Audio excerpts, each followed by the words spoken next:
Si observas las imágenes de la coronación, verás que todos se inclinan y hacen reverencias al rey, y nadie mueve una extremidad, ni un músculo, cuando Camila pasa. Y eso fue porque estaban enojados con Camila. Bajo las luces doradas de Clarence House, comienza una batalla silenciosa. No ruidosa ni violenta, sino tan cortante y gélida como el acero.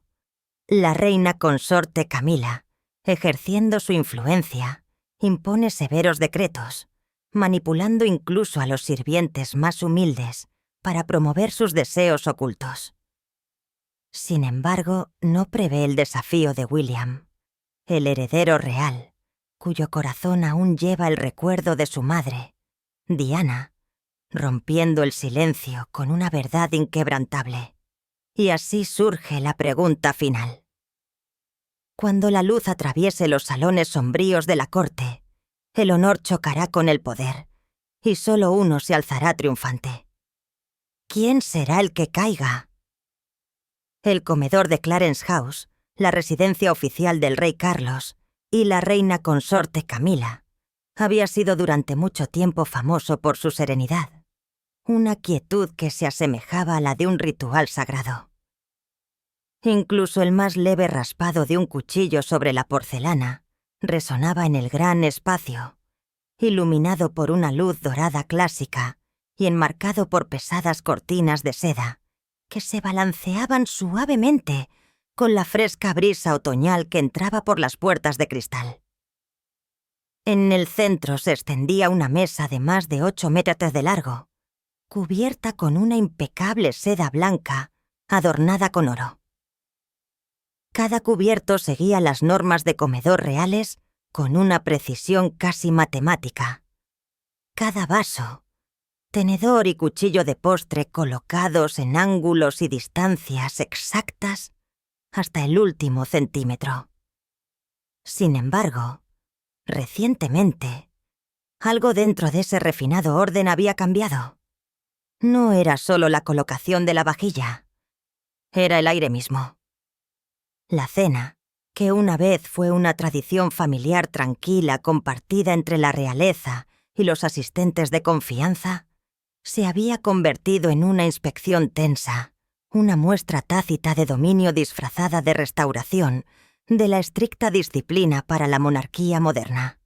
La fuerza detrás de este cambio no era otra que la reina consorte Camila, la mujer una vez despreciada como la intrusa en el matrimonio real, que ahora controlaba más rincones de la vida palaciega de lo que la mayoría se atrevía a creer. Una noche a mediados de agosto, con Carlos, William, Kate y sus 3 hijos reunidos alrededor de la larga mesa, Camila dejó delicadamente su servilleta. Se puso de pie y, con una voz tranquila pero imponente, reveló lo que llamó el Reglamento Real de Comedor, un nuevo decreto que se extendía a todos los niveles del servicio de comida real. Para la dignidad de la familia real británica.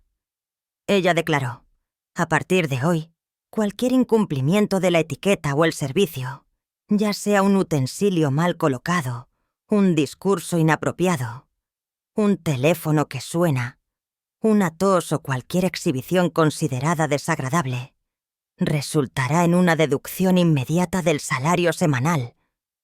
Nadie habló, nadie se atrevió. Los sirvientes se inclinaron más de lo habitual, con los ojos fijos en el frío mármol italiano debajo de ellos.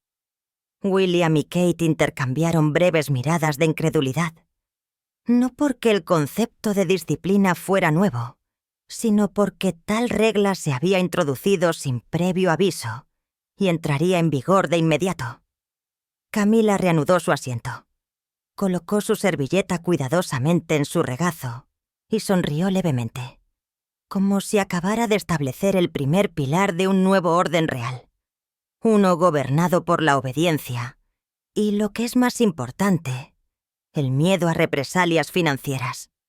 No necesitaba decir en voz alta lo que pocos podían adivinar, que esta supuesta disciplina financiera enmascaraba un propósito oculto. construir un fondo privado para su ambición secreta. El dinero desviado de aquellos que menos podían protestar algún día le compraría una villa apartada en el extranjero, un refugio para sus últimos años, lejos de la misericordia de Carlos y de los frágiles lazos políticos dentro del palacio. Camila había aprendido que la libertad y la vejez solo podían comprarse a los olvidados y silenciados. Esa noche, mientras los invitados cenaban salmón escocés ahumado con salsa de limón, ocurrió un pequeño accidente en el extremo de la mesa. Una joven doncella llamada Marion, con solo 3 meses de servicio, tembló al destapar la salsa y la derramó sobre el plato equivocado, manchando el plato de la princesa Charlotte. Nadie en la familia se dio cuenta, pero los agudos ojos de Camila sí. «Anotado», dijo fríamente sin una segunda mirada. El mayordomo se inclinó y lo anotó. Después de la cena, Marian recibió un pequeño sobre. Dentro, una sola línea decía: multa de 50 libras, violación del protocolo de servicio de salsa. No lloró ni habló, pero cuando regresó a los cuartos de los sirvientes en el 3er piso, sus ojos estaban enrojecidos. No era una pequeña pérdida para ella. Una niña que había tomado el trabajo después de la muerte de su padre y la enfermedad de su madre en Yorkshire. «Finta solo por la salsa», murmuró un sirviente mayor, su tono temblando más por la ira que por la lástima. «La última vez me descontaron 80 por estar un paso fuera de la línea mientras servía el té. Otra semana como esta y estaré durmiendo en la cocina». En 2 semanas William comenzó a notar un patrón. 4 sirvientes de mucho tiempo habían desaparecido silenciosamente de Clarence House. Sin avisos, sin despedidas. Kate le dijo que incluso la antigua niñera de Charlotte, Agnes, se había ido, supuestamente trasladada por romper las reglas de conducta durante el servicio de comida secundario. Una noche, mientras la familia se preparaba para una cena con dignatarios franceses, William captó la mirada asustada de un asistente de vino. La colocación de su vaso estaba a 2 centímetros de la normativa, y vio la mirada fría y penetrante de Camila. William no dijo nada, pero un escalofrío lo recorrió. 2 días después, mientras el personal preparaba el almuerzo para el Consejo Cultural, un joven lacayo llamado Oliver dejó caer una tapa de comida en el pasillo principal. El estruendo metálico resonó por el pasillo. No se hizo ningún daño. Sin embargo, en cuestión de minutos, fue convocado a la sala de coordinación y perdió el salario de toda una semana, 160 libras. Esa noche, Oliver se sentó solo en la sala de platería, con las manos temblorosas mientras abría su teléfono, un acto estrictamente prohibido. Los sirvientes tenían prohibido usar teléfonos o enviar mensajes sin aprobación, pero su desesperación superaba su miedo. Lentamente, escribió en un antiguo hilo de mensajes: «Ya no puedo soportar esto más. Le escribo para informarle, Su Alteza, William». El mensaje fue enviado a las 12:18 am. En el otro extremo, en la oficina de William, su teléfono encriptado vibró suavemente, como la primera gota de lluvia rompiendo la superficie de un estanque tranquilo. El mensaje de Oliver, una súplica corta y desesperada, llegó a William menos de 24 horas después de ser enviado. En un palacio donde cada comunicación se filtraba a través de múltiples capas de supervisión, que un sirviente se pusiera en contacto directamente con el príncipe de Gales era casi imposible, a menos que hubiera una profunda confianza o pura desesperación. William leyó el mensaje alrededor del mediodía del día siguiente, mientras preparaba notas para una reunión del Consejo Real de Educación. En un instante, sintió la gravedad del asunto. No era una queja trivial sobre comidas o uniformes. Era algo más oscuro. Sus instintos, agudizados por la disciplina militar y años de navegar por la política real, le dijeron que actuara rápido. Ordenó a su asistente que concertara una reunión confidencial con Oliver esa misma noche. La reunión tuvo lugar en un antiguo almacén poco utilizado en el ala este de Clarence House. William vino solo, sin ayudantes, sin guardias. Oliver entró en silencio, vestido con un simple uniforme de sirviente, sujetando un gorro de lana desgastado y un sobre envejecido. Se inclinó profundamente. «Su Alteza», comenzó, con la voz temblorosa. «Perdóneme por molestarle, pero no tenía otra opción». William le hizo un gesto para que se sentara. Su tono era tranquilo, su mirada firme. «Habla libremente. Cuéntame todo». Después de tomarse un momento para recomponerse, Oliver abrió el sobre y extendió varios recibos de multa de color crema, cada uno sellado con el sello del Departamento de Coordinación. Cada uno registraba una ofensa separada. Multa de 50 libras, posición incorrecta, al esperar la cola para servir el vino. Multa de 70 libras, reírse audiblemente de la historia de la princesa. Multa de 100 libras. Se me cayó la servilleta. En total, solo esta semana he perdido más de 380 libras, dijo Oliver, con la voz entrecortada.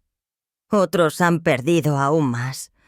Ella lo llama disciplina financiera, pero para nosotros es miedo. William permaneció en silencio. Lo que más le impactó no fueron solo las sumas, sino las palabras de Oliver. A lo largo del relato se refirió a Camila simplemente como ella, no su majestad, no la reina consorte, solo ella. Eso solo decía mucho. William aceptó los recibos en silencio y agradeció a Oliver su valentía. Pero su investigación no se detuvo ahí. Con el pretexto de revisar los estándares de servicio interno, interrogó discretamente a 3 miembros más del personal, tanto antiguos como nuevos. El segundo, un mayordomo principal responsable de supervisar el servicio de mesa, confesó gravemente.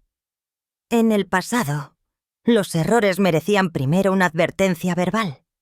Solo los errores repetidos conducían a deducciones. Pero desde la nueva regla de comedor, incluso el más pequeño desliz cuesta dinero. Uno de nosotros perdió medio mes de salario por un panecillo caído. Otro sirviente agregó. Una camarera llamada Elsie fue despedida por anunciar el vino de aperitivo equivocado al presentar el menú a los invitados franceses. Lloró durante días y luego desapareció. Nadie sabe a dónde fue. William no dijo nada. Esa noche, el sueño lo eludió. Los recuerdos de su madre, la princesa Diana, volvieron a raudales. Su calidez, su compasión hacia el personal del palacio. Una vez le había dicho, una monarquía fuerte no puede sostenerse sobre el miedo. Sin embargo, ahora el miedo era exactamente lo que llenaba los pasillos del palacio, silencioso, insidioso y corrosivo. A la mañana siguiente, William solicitó una audiencia privada con el rey Carlos. La reunión tuvo lugar en el pequeño estudio occidental, la misma habitación donde padre e hijo una vez compartieron sus conversaciones más honestas. «Padre», comenzó William, con voz firme, «debo hablar con franqueza. Están sucediendo cosas dentro de esta casa de las que debes estar al tanto». Carlos bajó su taza de té, con los ojos entrecerrados ligeramente. ¿Qué podría ser tan grave como para que me hables en ese tono? William colocó la pila de recibos de multas sobre la mesa y dijo: medido pero directo. Camila Siakasha ha introducido un sistema de multas durante las comidas. Cada pequeño error es penalizado y deducido del salario de los sirvientes. Algunos incluso han sido despedidos por errores triviales. Hay indicios de que los fondos recaudados están siendo malversados. Carlos se recostó, en silencio durante varios momentos. Se frotó la sien antes de responder. ¿Estás seguro de que estas no son quejas exageradas? Tu madrastra es meticulosa en el mantenimiento de la imagen del palacio. Ella ve la disciplina como necesaria. El tono de William se agudizó. La disciplina no es extorsión. Esto ya no se trata de imagen. Se trata de integridad y confianza. Después de una larga pausa, Carlos finalmente asintió. Muy bien. Lo investigaré. Pero mantén esto entre nosotros. Si encuentras pruebas concretas, tráemelas directamente a mí. Todo estaba formando una imagen sombría que William ya no podía ignorar.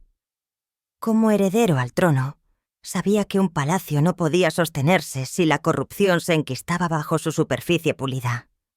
Pero más allá de eso, era padre, esposo e hijo de una mujer que había sufrido profundamente por el largo y sofocante silencio de la corte real.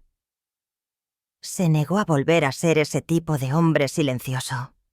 Así que, sin informar a nadie, William solicitó personalmente acceso a todos los registros relacionados con el Fondo de Operaciones de Servicio Interno del Palacio, presentándolo como una auditoría de rutina.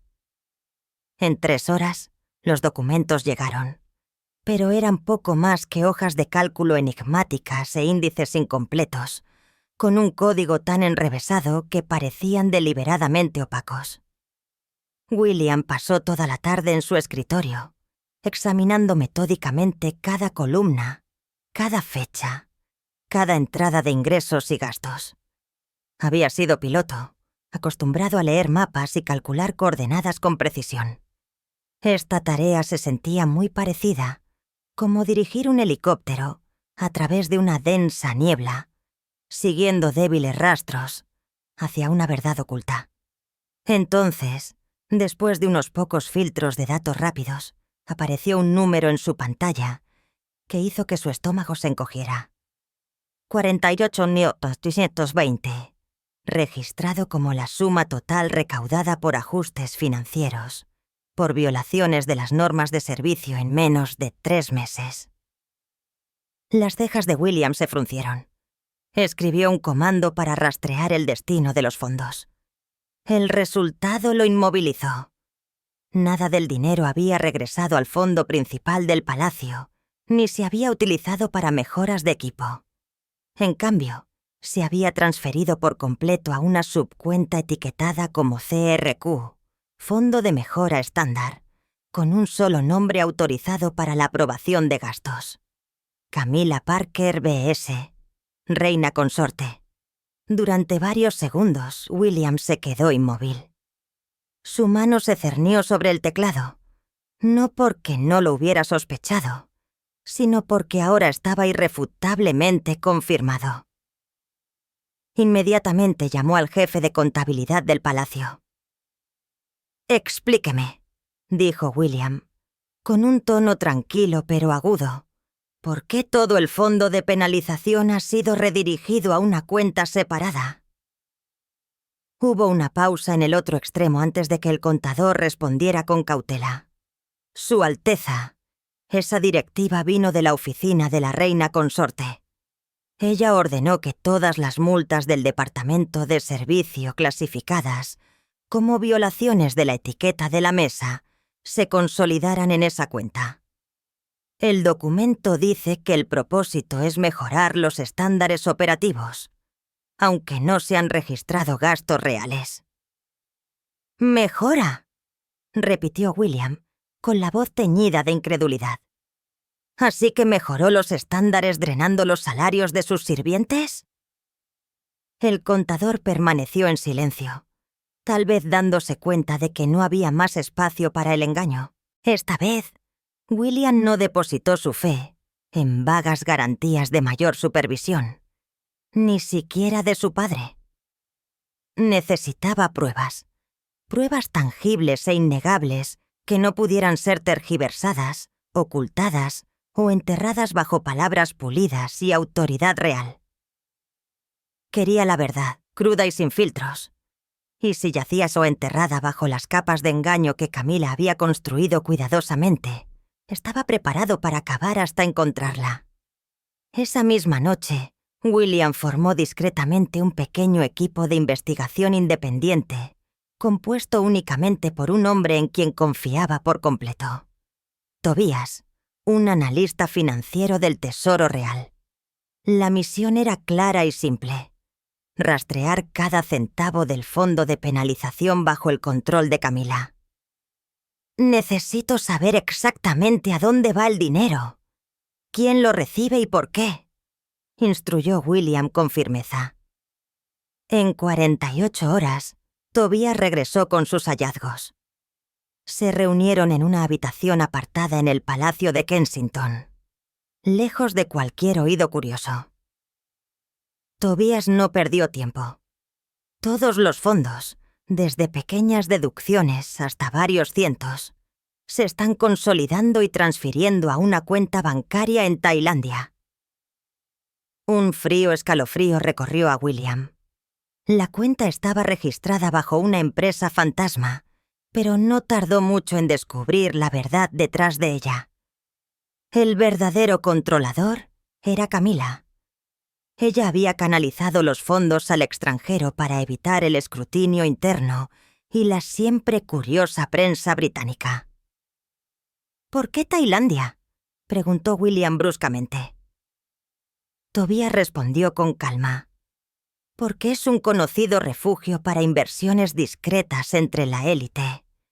Si el dinero se quedara en el Reino Unido o Europa, eventualmente se señalaría en una auditoría, pero al moverlo bajo un nombre de empresa falso, se asegura de que permanezca virtualmente invisible». Y luego llegó la revelación final.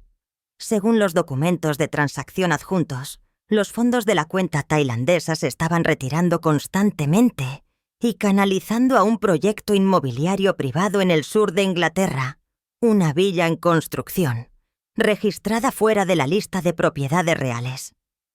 El puño de William se apretó. La regla de la cena, se dio cuenta, no era simplemente un método de control.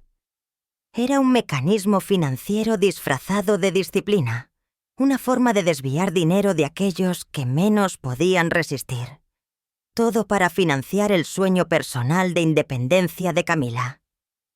Una vida libre de la influencia de Carlos y la sofocante red de la monarquía. La mujer que una vez se había abierto camino hasta el título de reina consorte, ahora estaba construyendo silenciosamente su propio reino, ladrillo a ladrillo, financiado por el silencioso sufrimiento del personal del palacio. Sin embargo, William sabía que era mejor no actuar impulsivamente. Una medida prematura podría permitir a Camila dar un giro a la historia para reformularse, tal como lo había hecho antes, de culpable a víctima. Así que, durante la semana siguiente, reunió todo: cada documento, cada rastro, cada firma. Recopiló recibos de multa con el nombre de Camila, extractos de transacciones que confirmaban las transferencias tailandesas, fotografías de la villa que se alzaba en el sur de Inglaterra y registros de la correspondencia de Camila con el intermediario que gestionaba la propiedad. Todas las pruebas se recopilaron en un grueso archivo, sellado dentro de un sobre y guardado bajo llave en su caja fuerte privada en la oficina de Kensington. En la portada, con tinta negra en negrita, escribió solo 2 palabras: la verdad. Esa noche, Kate se acercó hacia él en silencio. «¿Qué vas a hacer ahora?», preguntó. William la miró. Su respuesta inquebrantable. «Voy a convocar una conferencia de prensa. Ante la prensa, el público y toda la nación. Revelaré lo que Camila ha estado haciendo tras los muros del palacio». Y con eso, William convocó a sus asesores, poniendo en marcha los preparativos para una conferencia de prensa que se celebraría al comienzo de la semana siguiente. A primera hora del lunes por la mañana, vehículos de seguridad se alineaban en las puertas del palacio, y en el interior, en el gran salón, normalmente reservado para recepciones diplomáticas de alto nivel, más de 30 periodistas de toda Europa llenaban la sala. Las cámaras hacían clic, los susurros se extendían, todos los ojos fijos en el podio debajo del imponente escudo de armas real. Debajo se alzaban 3 sillas, la del centro para el rey Carlos, la de la derecha para la reina consorte Camila y la de la izquierda para el príncipe William. Nadie sabía exactamente lo que estaba a punto de suceder. Era algo sin precedentes. El heredero al trono organizando una conferencia de prensa a la que asistían las 3 figuras más poderosas de la monarquía. William apareció primero. Su postura era recta, su expresión compuesta, pero dura como el hierro. En su mano llevaba un grueso archivo de color crema sellado con la insignia real. Sin mirar a su alrededor, hizo un breve asentimiento a la prensa y caminó hacia su asiento, colocando el archivo frente a él como un guante arrojado. Camila entró a continuación. Sus movimientos fueron más lentos, deliberados. Llevaba un traje azul pálido elegido por su elegancia, pero la tensión en sus ojos traicionaba su calma exterior. Se sentó en silencio, sin mirar a William ni hablar con Carlos, solo ajustándose el puño e inhalando profundamente, como si se preparara para la batalla. Carlos llegó el último. Sus pasos eran pesados, más lentos de lo habitual, su rostro enmascarado con una solemne compostura. Pero sus ojos revelaban la verdad. Sabía lo que se avecinaba y sabía que no había forma de detenerlo. La conferencia de prensa se abrió con un breve saludo del oficial de comunicaciones real, antes de que el micrófono fuera entregado a William, el anfitrión oficial. Se levantó sin notas, sin dudarlo. Su mirada se encontró directamente con las lentes de los periodistas. Su voz resonante y clara, cada palabra cortando los murmullos, como el sonido de pasos resonando sobre el mármol. Gracias a todos por estar aquí.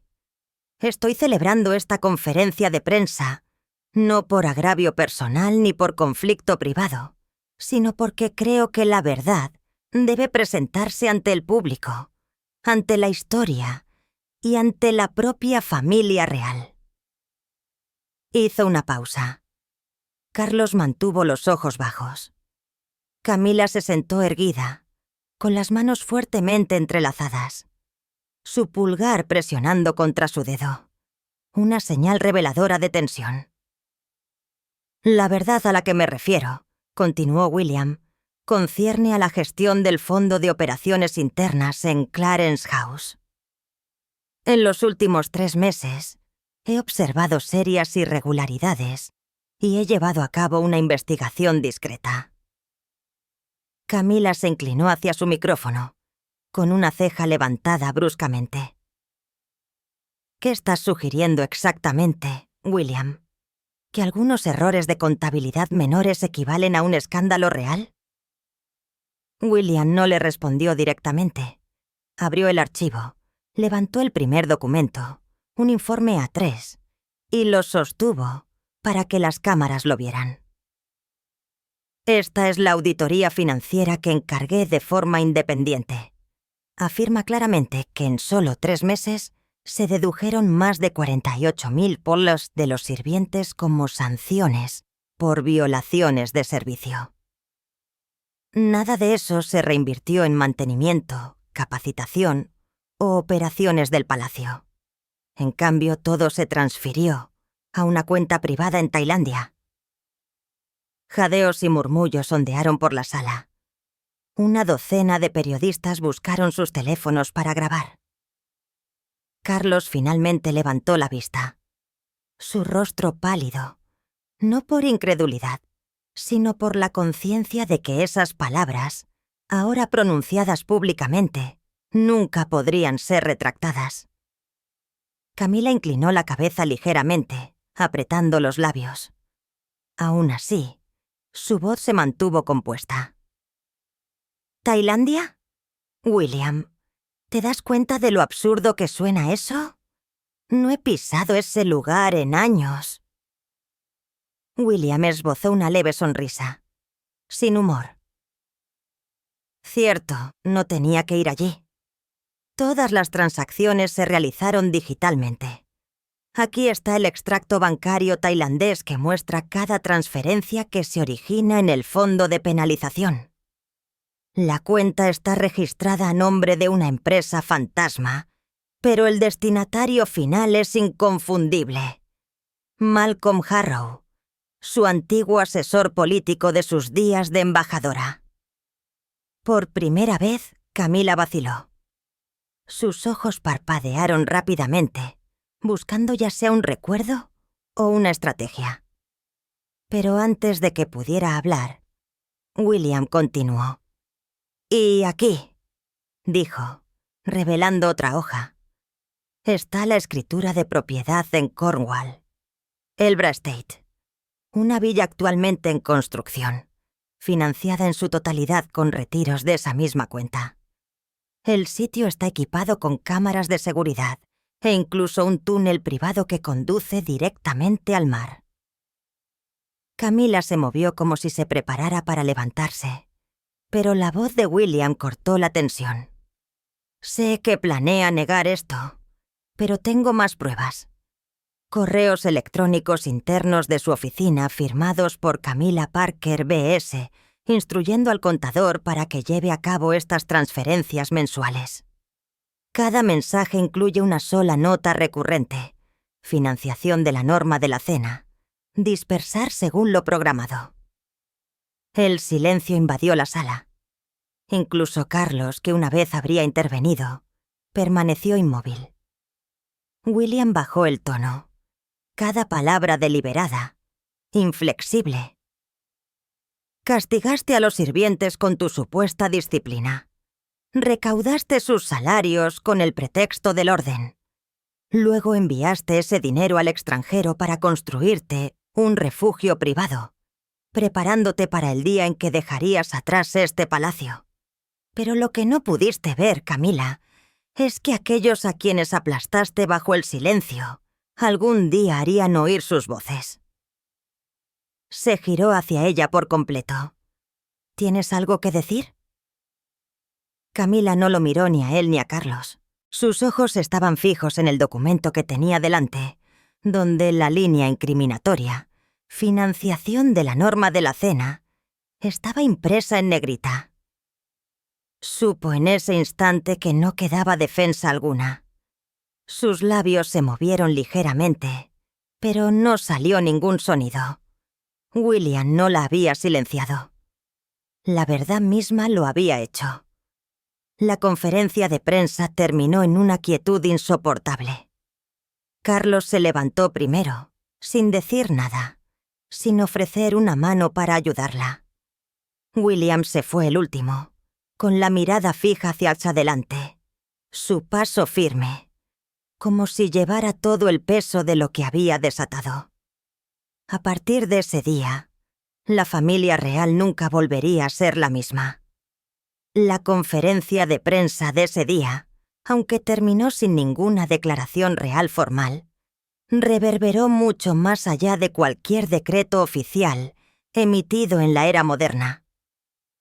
En solo 12 horas, la transmisión acumuló más de 20 millones de visitas, Miles de artículos, segmentos de noticias y comentarios analíticos inundaron los medios impresos y digitales. Desde Londres hasta Nueva York, desde hojas anchas hasta plataformas sociales, el nombre de Camilla Parker B.S. ya no estaba vinculado a la imagen de la reina consorte, sino que se había transformado en un símbolo de manipulación silenciosa, oculta tras la fachada del decoro real. Sin embargo, para aquellos que vivían dentro de Clarence House, los sirvientes que una vez caminaron por los pasillos alfombrados de terciopelo en silencio, temerosos incluso de respirar cuando ella pasaba, la conferencia de prensa no fue simplemente un espectáculo. Fue la liberación, la grieta final en la máscara, el final de una lluvia gobernada por el miedo, miradas rígidas y monedas recogidas de manos temblorosas en nombre de la disciplina. 3 días después, el lunes por la mañana, William fue convocado al estudio privado del rey Carlos. Sin ayudantes, sin secretarios, sin preludio ceremonial. La habitación estaba en silencio, y el lento tic-tac del reloj parecía estirar cada segundo. Carlos estaba de espaldas a la ventana, mirando hacia los jardines, donde una vez habían florecido las rosas rojas de Camilla, ahora silenciosamente, desarraigadas por el personal del palacio. Cuando William entró, Carlos no se giró de inmediato. Habló suavemente, pero con claridad. «Has hecho lo que yo nunca tuve el coraje de hacer». William no dijo nada. Sabía que no era un reproche, sino una confesión, un reconocimiento de culpa y gratitud entrelazados. «Hubo momentos», continuó Carlos, girándose por fin su voz, «en que creí que preservar la imagen era suficiente. Pero una imagen no puede proteger a quienes sufren en silencio. Solo la verdad puede». Caminó hacia el escritorio y sacó una carpeta de cuero azul oscuro grabada con el escudo real. «He hablado con el consejo asesor», dijo. «A partir de hoy, la gestión financiera de nivel secundario, dentro de la Casa Real, incluidos los presupuestos del palacio, los fondos operativos y los salarios del personal, quedará bajo tu autoridad. Tendrás el poder de inspeccionar, ajustar, proteger. Lo más importante, te asegurarás de que ningún sirviente leal vuelva a ser explotado». William aceptó el archivo en silencio, agarrándolo no como un premio, sino como un solemne juramento. «¿Y ella?», preguntó suavemente. Carlos hizo una pausa durante varios segundos antes de responder, su expresión cargada de agotamiento. «Camilla salió de Clarence esta mañana. Se quedará en una residencia privada en el campo. Ya no ostentará el título de reina consorte en los eventos oficiales. Todas las funciones representativas están suspendidas indefinidamente. La prensa no la volverá a ver en bastante tiempo». William no preguntó más. Sabía que para alguien que una vez había anhelado la adoración pública, desaparecer del escenario sin reconocimiento era su propio tipo de exilio, un castigo sin veredicto, pero profundamente hiriente. No obstante, esa noche, mientras el sol se hundía tras las antiguas cúpulas del Palacio de Buckingham, un discreto convoy apareció en la puerta trasera de Clarence House. Sin anuncios, sin cámaras. Pero los sirvientes que bordeaban el pasillo lo sabían. La mujer que los había gobernado a través del miedo se iba para siempre. Camilla no dijo nada. Sin despedidas, sin un último saludo. Su cabello estaba prolijamente recogido, su rostro sin maquillaje, sus ojos hundidos, como si hubiera previsto su destino, pero no encontró fuerzas para resistirlo. Llevaba solo un pequeño bolso y un abrigo drapeado. Cada rastro de su presencia, ropa, adornos, recuerdos personales, había sido retirado de la residencia en 12 horas bajo la directiva del rey. No hubo lágrimas ni despedidas, solo el silencioso clic de la puerta trasera cerrándose tras ella, suave, final y absoluto. Una semana después, Clarence House se sometió a una reforma interna completa. La norma de la cena fue oficialmente abolida. Cada sirviente que había sido multado, despedido o suspendido, fue invitado a regresar. No con meras disculpas, sino con la restitución total del salario, la dignidad y los derechos. Los salarios base aumentaron un 15%. Las bonificaciones y los subsidios de subsistencia fueron revisados en busca de equidad. Algunos antiguos empleados que habían renunciado enviaron cartas pidiendo regresar, citando una razón simple: creemos en este cambio. William recorrió personalmente las cocinas, los comedores y los cuartos de servicio. Sin cámaras, sin séquito. Habló directamente con cada trabajador. Cuando un sirviente anciano, con los ojos llenos de lágrimas, preguntó: ¿Su Alteza realmente escuchará si alguna vez somos tratados injustamente de nuevo? William respondió sin dudarlo: no solo escucharé, actuaré.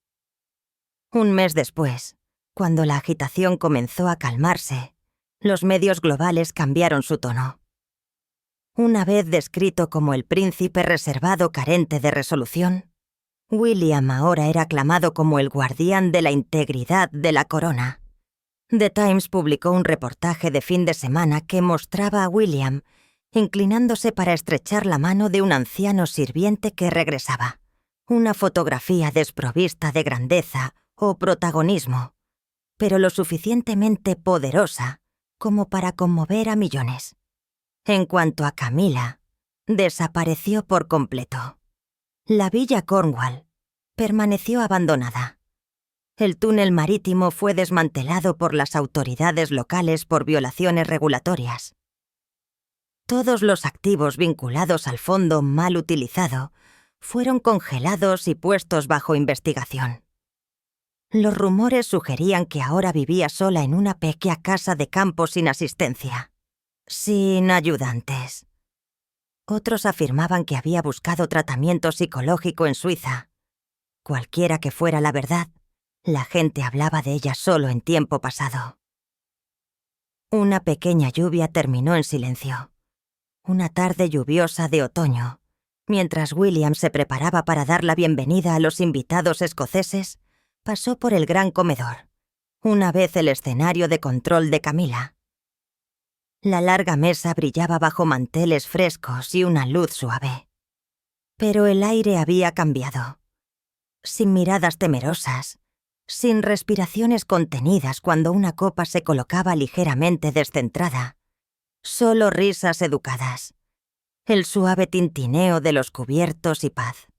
William se detuvo en la puerta, mirando hacia la silla principal vacía donde ella una vez se sentó, y en esa quietud comprendió. Algunas cosas no necesitan proclamaciones. Su ausencia por sí sola trae un alivio más profundo que las palabras. ¿Aceptarías a un líder que castiga a los impotentes para asegurar su propio futuro? Comparte tus pensamientos con nosotros en la sección de comentarios. Recuerda darle me gusta, compartir y suscribirte para más. Además, haz clic en el siguiente video que aparece en tu pantalla. Lo disfrutarás.